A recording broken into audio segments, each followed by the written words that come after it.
Okay, here we are starting a new Scratch project. This one is called Sharks and Fish, where it will be a full-featured playable game that keeps track of score and time and various different variables. Depending on what platform you're within, we're using CS first. This one, I'm going to click on Projects and New Project, which will bring me to a blank project screen where I can work with this. If you're using the Scratch website, you'll just create a new edit. Now, from within here, we are first going to go to the top and retitle this project. I'm going to call this Sharks and Fish. And it will automatically be attached to your account if you're logged in with CS First here. Now, this has several areas here. Over on the left side are all of our different kinds of code, along with the different categories of code. Our central area here is where we're programming. We have our game board over here on the right, and then we have our sprite control down here on the bottom right, along with our stage or our background. So the first thing I'm going to do is I'm going to actually get rid of this sprite. I don't need the cat, so I'm going to click on the garbage can. And I'm going to use the selector down here to use one of the built-in sprites with Scratch. Now you can select by category and scroll down, and I'm looking for a shark here, so I'm just going to type in shark. Gives me two different types of sharks. I'm actually going to use this shark for this particular game, and we can swap this out later, but for the beginning, use this shark. All right. Now, when I put that shark in, this is my game board, and obviously when we play the game, it's full screen, but this actually is a little bit large. So as I have this sprite selected, I can change some of its settings here. First of all, I can change its size. So I'm going to actually make this let's say about 50, let's say 75%. That's going to make it a little bit smaller, and you can adjust that as you go here. And as you build more and more of the game, you may want to make that shark larger or smaller, depending on what your setup is. Then we're going to go ahead and start programming our shark. And the first thing we want to do is we want to be able to move it using the arrow keys on the keyboard. So the first thing we need is an event starter. And the event starter that we want is when some key is pressed. So I'm going to grab this one. It currently says spacebar, but I want to make it so that when I press the up arrow, my shark goes up. Now, if you look over here, and this helps you remind yourself, this entire game board is split into X and Y coordinates. And you may learn something very similar in math class, but X goes side to side and Y goes up and down. Now I can actually put a little background down here to give you a clue of what that looks like. So this may look a little bit familiar and it's confusing sometimes, but it does help you keep track of where the XY coordinates are. And so I just wanted to splash that up there for a second. I'm actually going to remove it while I'm programming. Okay, so I've got that background removed, and let's go ahead and program our up arrow. So our up arrow, we want it to change the up and down. So up is where the Y coordinates become larger, right? More positive. Whereas if I move the shark down and you're looking at the Y coordinates, they start getting smaller. 0, 0 happens to be right in the middle. So if I pull down, it turns into negatives. If I pull up, it turns into positives as far as coordinate numbers. So I'm going to go ahead over to motion, and I want to be able to change my Y coordinates. So right here is change Y by, and I want it to go up by 10. All right. Now I'm going to do a similar thing for down. So I'm going to go find my event of when down arrow. So change this to down.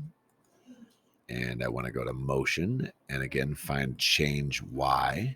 And a common mistake here is to accidentally put change X, but Y is up and down. And since we want it to go down, we actually want it to go by -10. So it's subtracting 10 from what the current Y coordinate is. Then I'm going to change or do a similar thing here, except now for left and right. So I'm going to go into control or event rather. I'm going to correct when I press left arrow.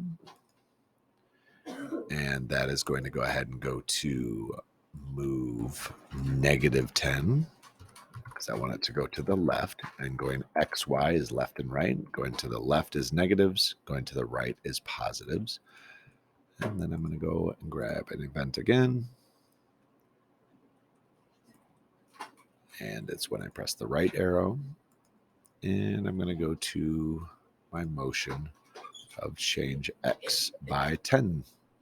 All right. Now, what this should do is I press go here, I press left, I press right, up.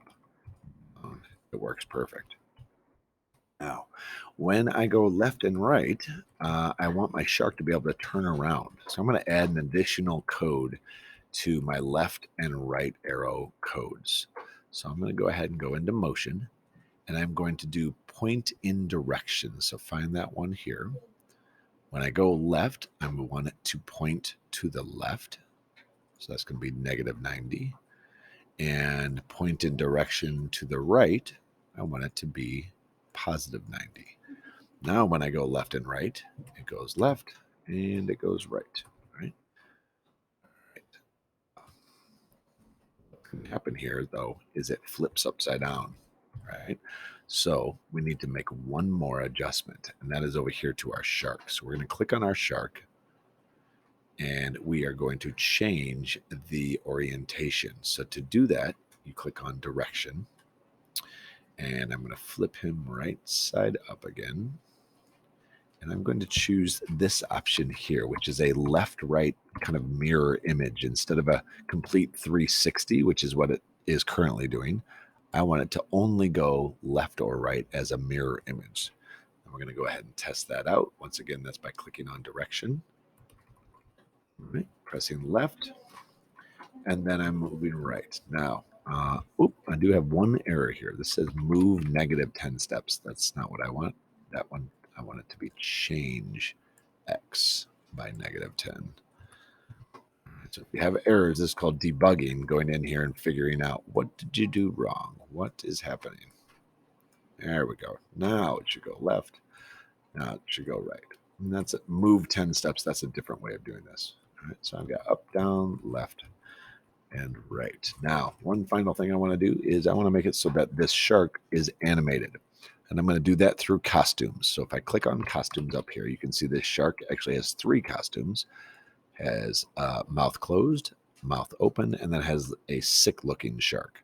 So I want to use Shark 2A and Shark 2B. And I'm just looking at the names here. Okay. And I want to make it so that that starts when I start the entire program. So I'm going to go and look for a different event. And I'm going to, for this one, use the flag. And this flag is when I click the go button. This is what starts my overall program. First of all, I want this shark to reset itself right here to the very center of the screen.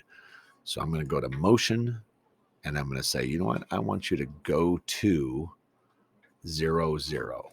0 is right in the middle, top to bottom. Then what I want you to do is I want you to over and over change your costume. So I'm going to click on forever, and I'm going to go to looks, and I want it to switch to costume A, which is the one where its mouth is closed. And then I want it to switch to costume B, and it will over and over do that. Now, if I press go here, you're going to see that it's not doing anything, but that's because it is way too fast here. I need to put in a wait. All right. Now, if I go in here under control, in between switching those costumes, I want to wait half a second. So that's going to be 0.5. Pick that up, just kind of move it over here so it's a little arranged. Press go. And now my shark is, snapping too fast. Let's put another weight in there underneath this costume. 0.5. There we go. Open, close. Now, if that's too slow, you can put that as a smaller decimal. But here's where we started creating our shark. It's now movable. And our next step is where we are going to continue to build our game and background and the way it looks on here.